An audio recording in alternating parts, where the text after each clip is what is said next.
Today and across the fence, we're celebrating Vermont's maple season with the state maple ambassadors. Good afternoon and thanks for joining us. I'm Judy Simpson. Each year, 2 young Vermonters are selected to serve as ambassadors of our state's signature product, maple. Formerly known as the Maple King and Queen, the young people are now called Maple Ambassadors. Their job is to help promote and publicize Vermont's $35 million maple industry.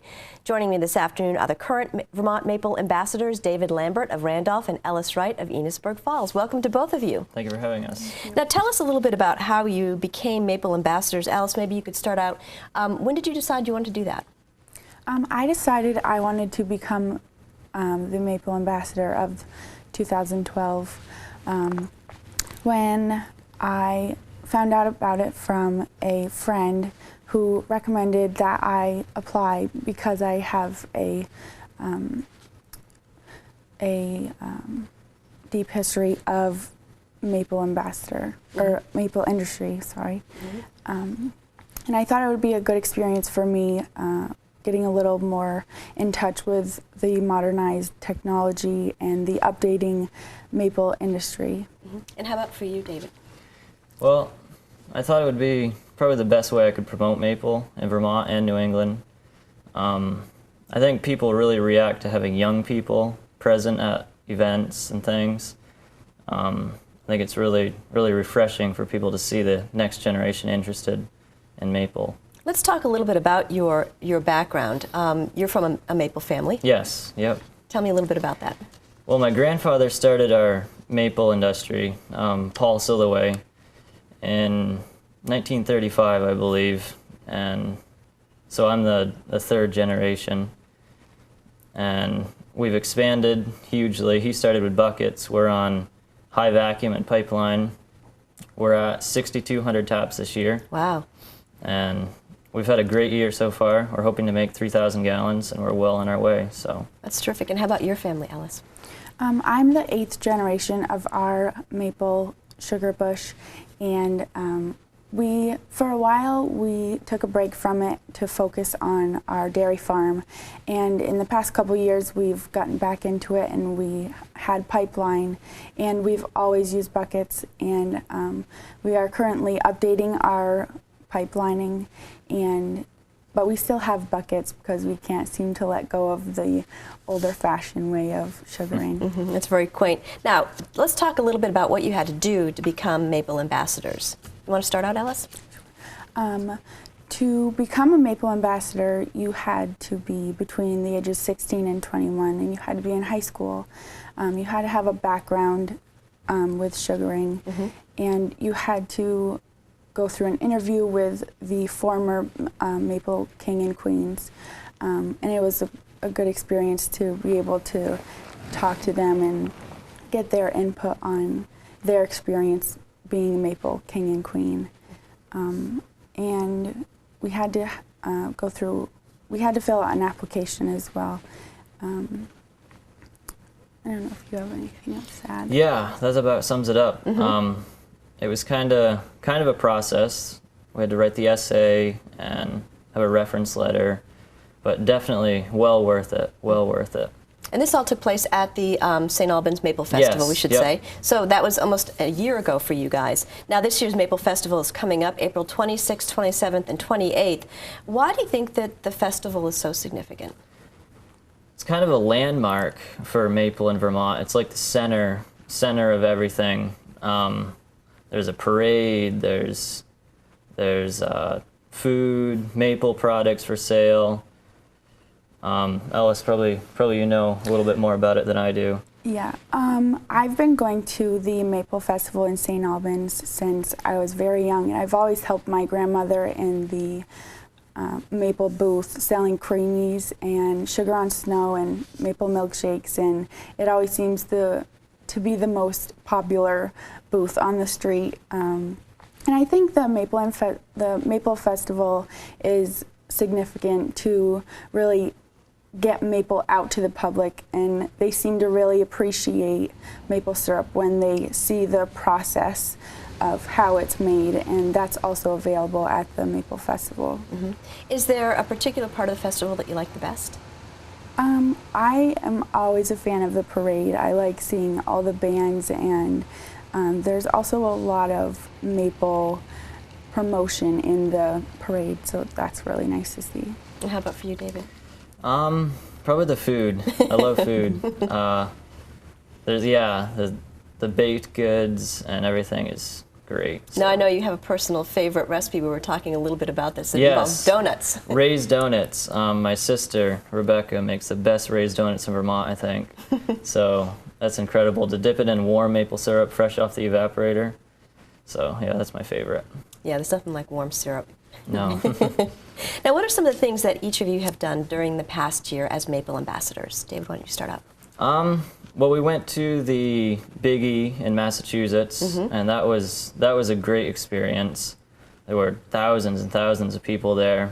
Definitely learned a lot about kind of people's perception of the maple industry, which is a little bit lacking. So it was fun to promote it there, and the Governor's Tree Tapping was good as well.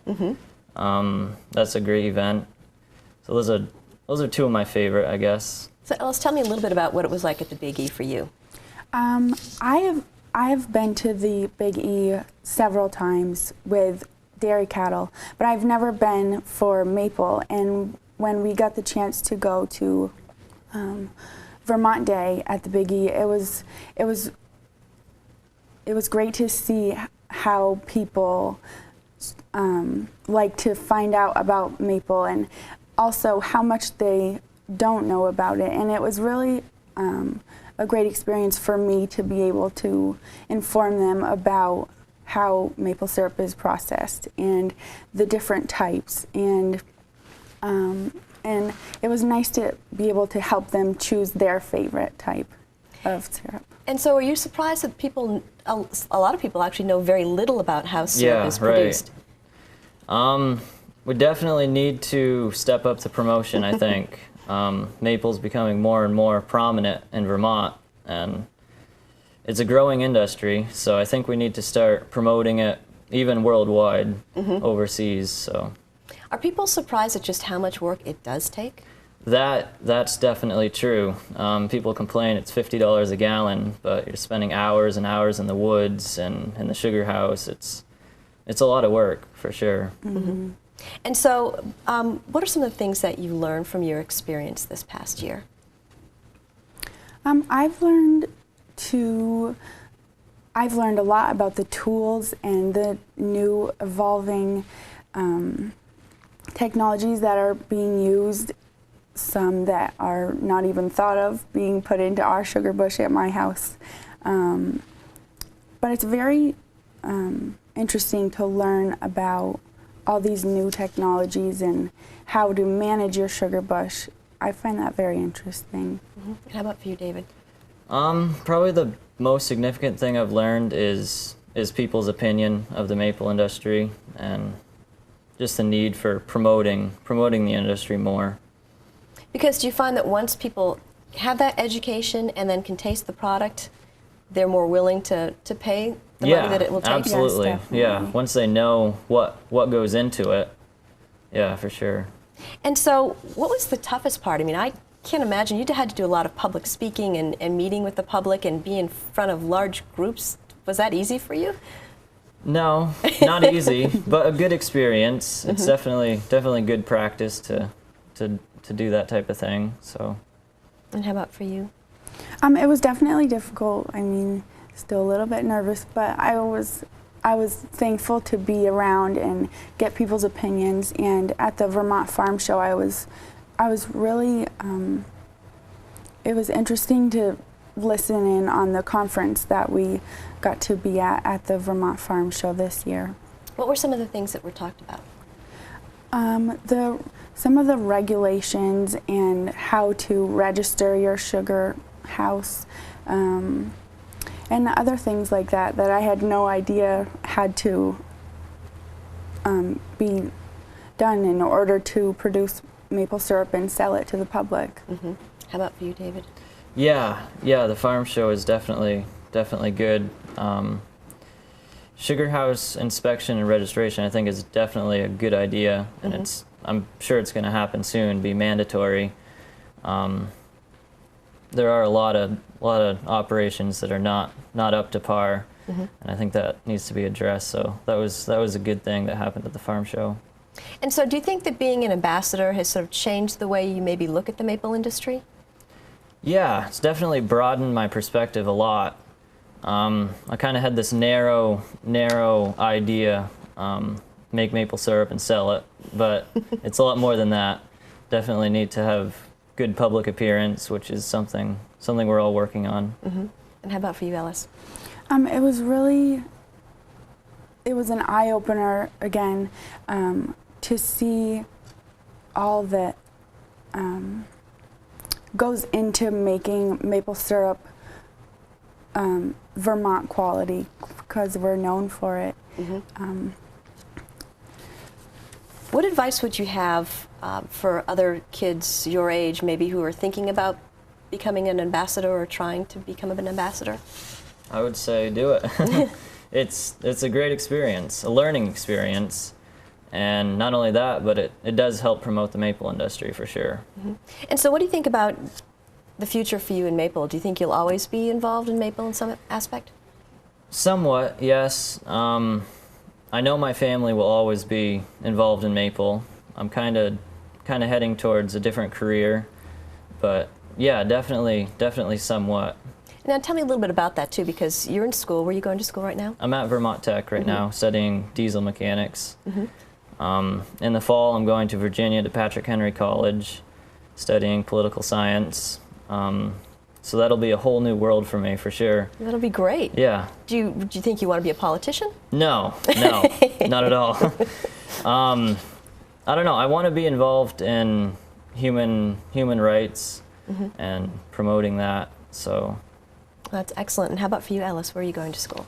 I'm going to the University of New England in Biddeford, Maine, and I'm majoring in physical therapy, and I hope to see how that goes and then hopefully make that my future plan.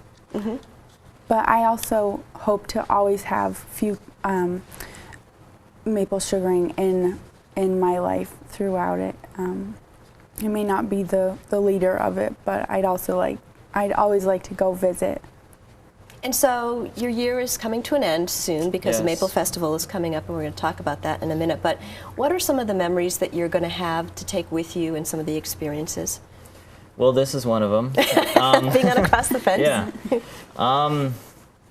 Again, the Big E is probably something I'll always remember as being a landmark, kind of eye-opener for me. And just the whole experience of learning about people and the maple industry and how we need to present it to the public in kind of a more detailed way. So yeah, definitely, I think I learned a lot for sure. And how about you, Ellis? The experience that I take from being Maple Ambassador would be when we went to the Big E and I got to see people's thoughts on maple syrup.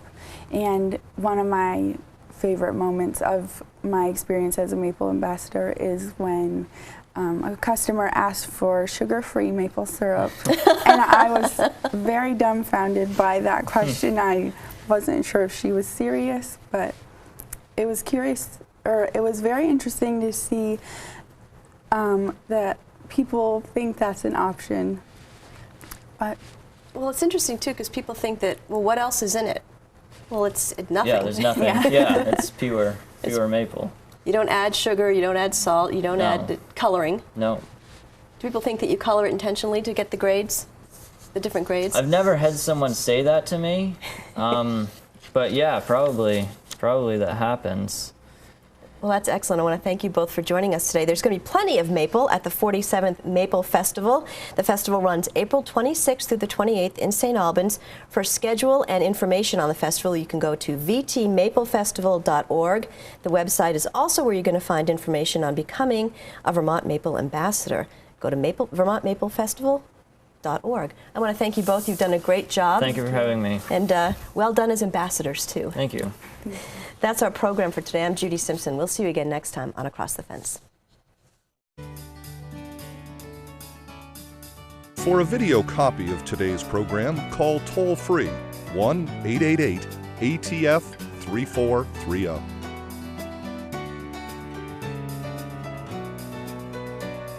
Across the Fence is brought to you as a public service by University of Vermont Extension and WCAX-TV.